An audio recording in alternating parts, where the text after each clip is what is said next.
Yang mulia Bapak Uskup, Keuskupan Omboi Indah, para pastor, diakon, frater, biarawan, biarawati yang bekerja dalam Keuskupan Omboi Indah yang saya cintai.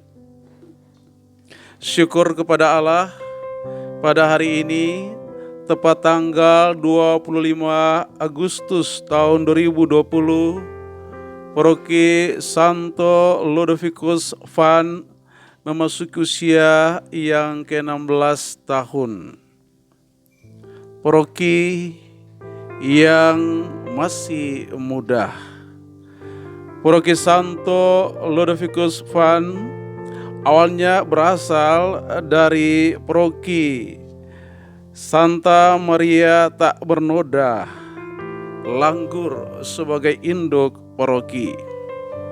Menyadari jumlah umat yang terus meningkat dan untuk memenuhi pelayanan secara lebih memadai, maka pada tahun 2006 stasi Werlilir, Van dan Satehan dipersiapkan menjadi kuasi paroki dari Paroki Langgur.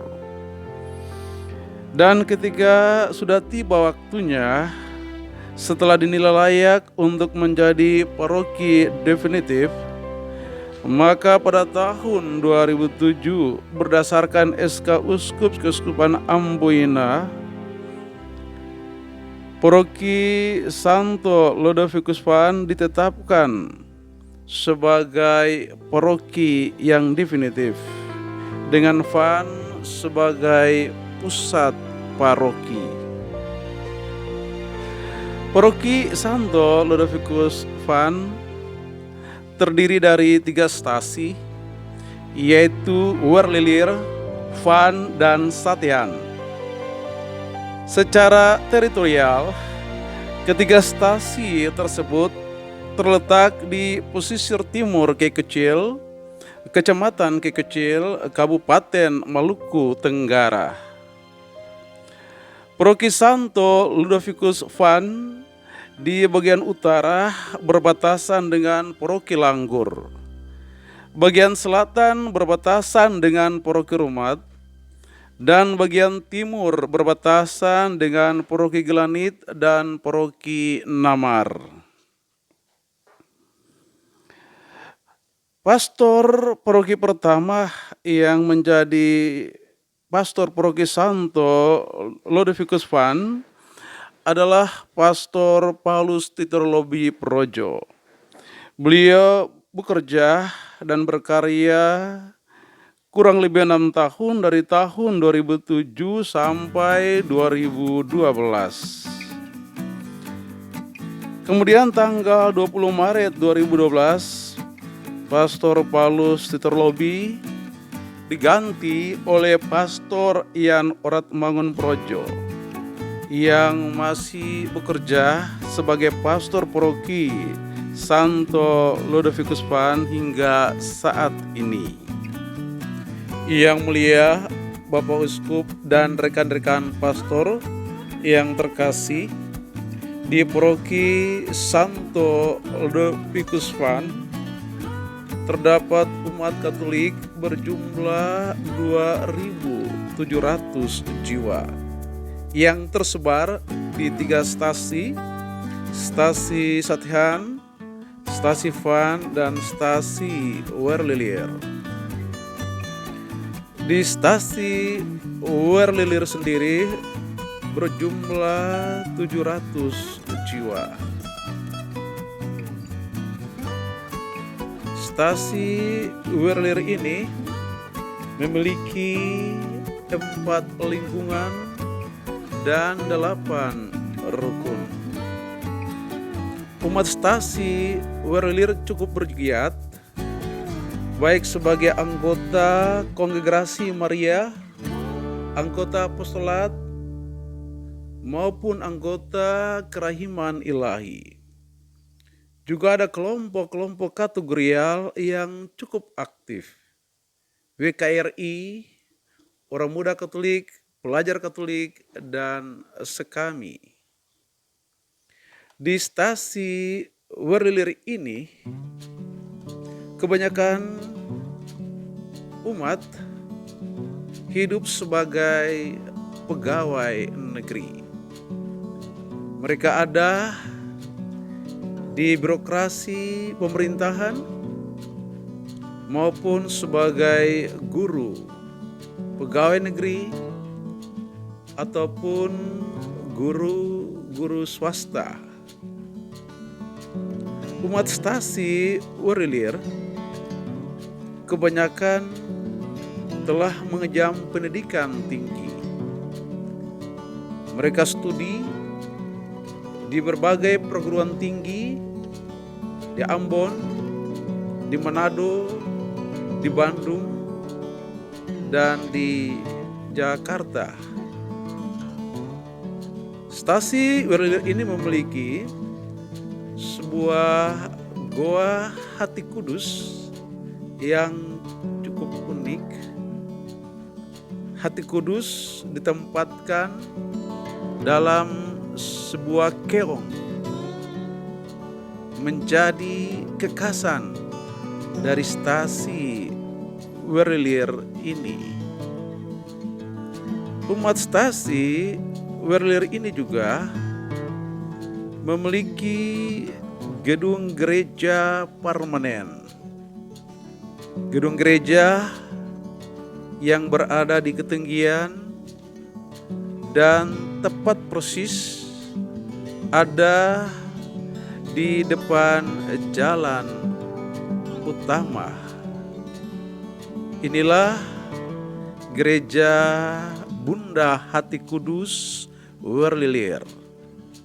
Di depan bagian atas gedung gereja ini ditempatkan arca Bunda Maria yang cukup besar sebagai pelindung gereja Ohai Werlilir dan pelindung umat Werlilir ini.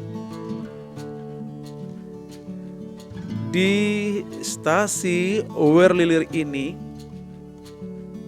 ada juga pemakaman umat stasi yang terletak persis di belakang gedung gereja.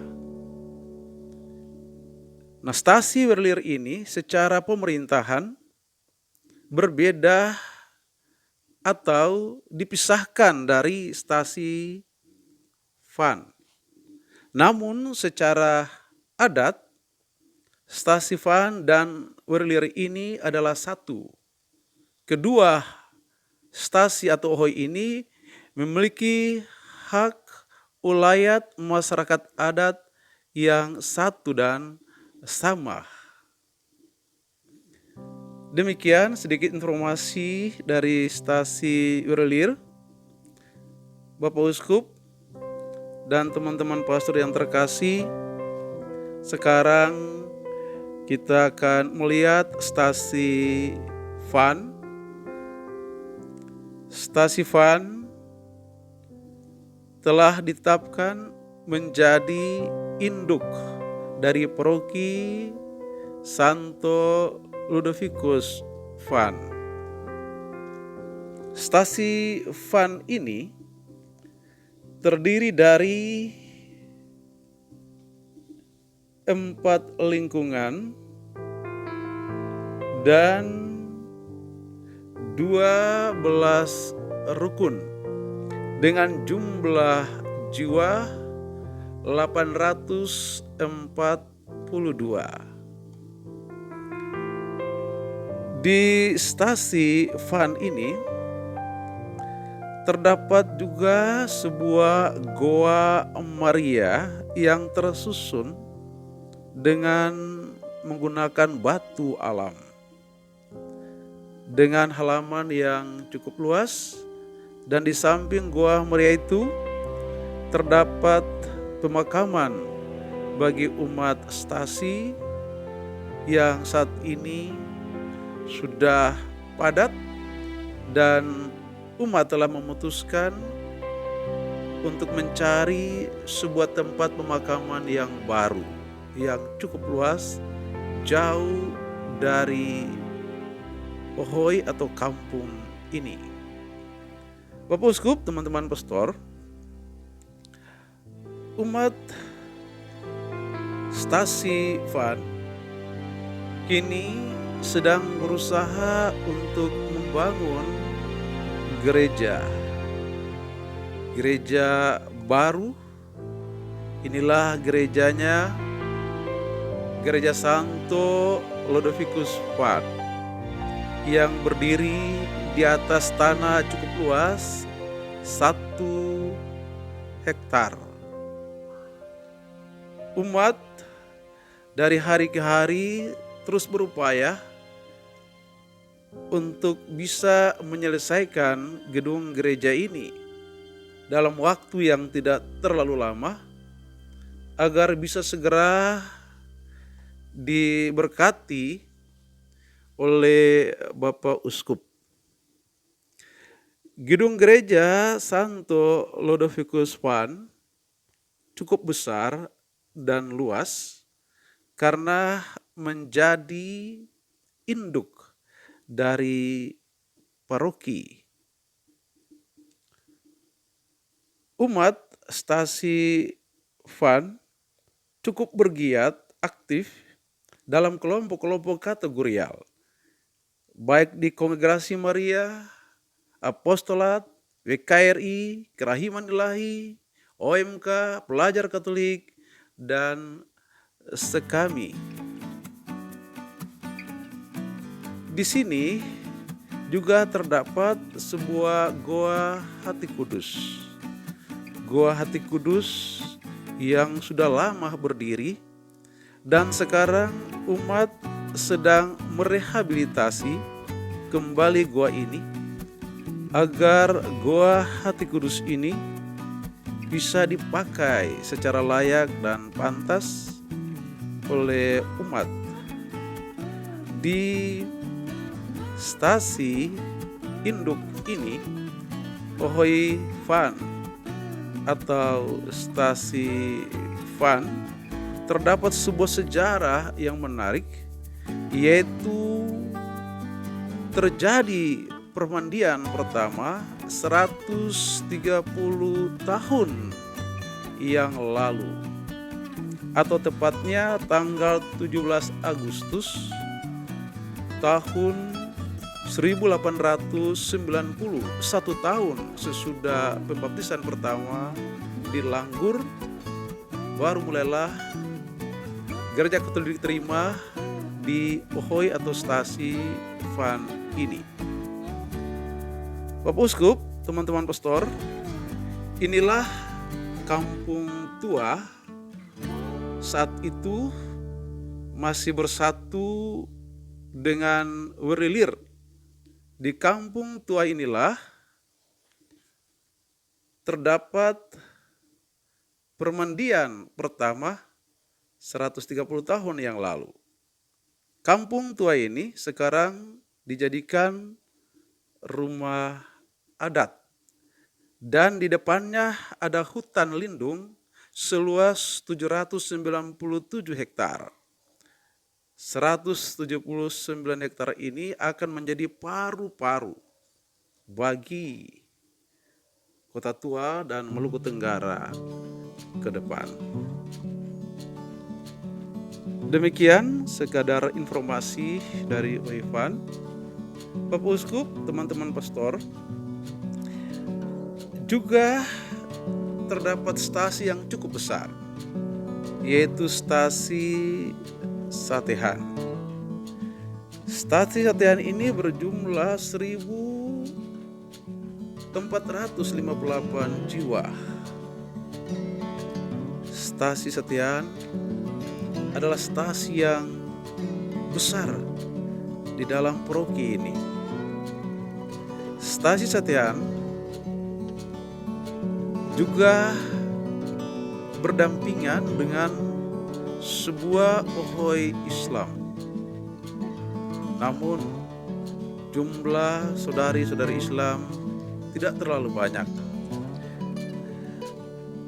Dalam Ohoi atau stasi Satihan ini, kita akan menemukan sebuah gereja baru, yaitu gereja Santo Servatius, berdiri tegar, dan gereja ini sedang dalam proses penyelesaian. Sudah hampir selesai. Umat dengan giat terus-menerus membangun gereja ini dan sedang merencanakan juga membangun pastoran yang baru. Juga di samping gereja Santo Servatius Satihan ini ada Goa Hati Kudus yang selalu dipakai oleh kelompok kategorial apostolat untuk berdoa kepada hati kudus Yesus. Goa Hati Kudus Yesus ini sudah cukup lama dibangun oleh umat sejak tahun 1947. Inilah Goa Hati Kudus Yesus, dan sebentar nanti goa ini akan dirombak dan dibangun goa yang baru. Juga di sini terdapat sekolah-sekolah. Ada satu tekah Katolik Santo Agustinus, satu sekolah dasar Naskat, dan satu SMP, yaitu SMP Patimura Satihan. SMP ini telah disamakan. Karena itu SMP Patimura ini juga didatangi atau memungut siswa dari kampung-kampung terdekat, dari Ngabub, dari Oiluk, atau dari kampung-kampung yang ada di sekitar pesisir barat dari kampung Satihan ini. Inilah SMP Patimura, sudah permanen dengan dikelilingi oleh pagar yang bagus. Ohoi Satihan ini, stasi Satihan, telah menghasilkan 4 imam tarekat dan 3 imam projo. Sementara di Werelir tadi telah menghasilkan 5 imam tarekat dan 2 imam projo. Dan Stasifan telah menghasilkan 3 imam tarekat dan 2 imam projo. Bapak Uskup dan teman-teman pastor yang terkasih, stasi Satihan memang adalah sebuah stasi yang cukup luas dan besar. Tata ruang stasi ini tidak lagi berada di pesisir laut atau di tepian pantai, tapi mulai bergeser ke daratan atau ke daerah-daerah, tempat-tempat yang masih luas di belakang Ohoi ini. Inilah SD Naskat, satu-satunya yang ada di Ohoi Satihan. Bapak Uskup, teman-teman pastor yang terkasih, juga di Van dan Werlilir terdapat sebuah gereja yang lama, namanya Gereja Fawiar. Gereja ini karena sudah tidak dipakai dan telah rusak, maka umat paroki berkumpul bersama dan membongkar gedung gereja ini diawali dengan misa. Bapak Uskup dan teman-teman pastor yang terkasih, dalam rangka memperingati 16 tahun Paroki Van dan Pesta Pelindung Santo Ludovicus Van, juga 130 tahun mengenang permandian pertama di Ohoi Van, umat paroki mengadakan misa syukuran bersama-sama. Misa syukuran itu dilaksanakan di Kampung Lama, di Ohoi Lama, tempat di mana berlangsungnya permandian pertama 130 tahun yang lalu oleh Pastor Kusters SY. Dan sebelum diadakan misa puncak dari segala perayaan itu, umat mengadakan seminar kepada orang muda dan kepada orang tua. Seminar untuk kembali melihat perjalanan gereja pada masa lalu, masa kini, dan akan datang, dan bagaimana umat bisa membangun sebuah kekuatan iman yang kuat menghadapi masa depan. Selanjutnya, ucapan syukur dan sukacita yang dirayakan dalam misa. Demikian Bapak Uskup, para pastor, para suster, biarawan, biarawati yang dapat kami laporkan, yang dapat kami suguhkan di hari ulang tahun Paroki Santo Ludovicus Van yang ke-16. Terima kasih kepada Bapak Uskup Keuskupan Amboina Petrus Canisius Mandagi yang telah membentuk Paroki Van menjadi paroki definitif. Dan terima kasih, Tuhan memberkati.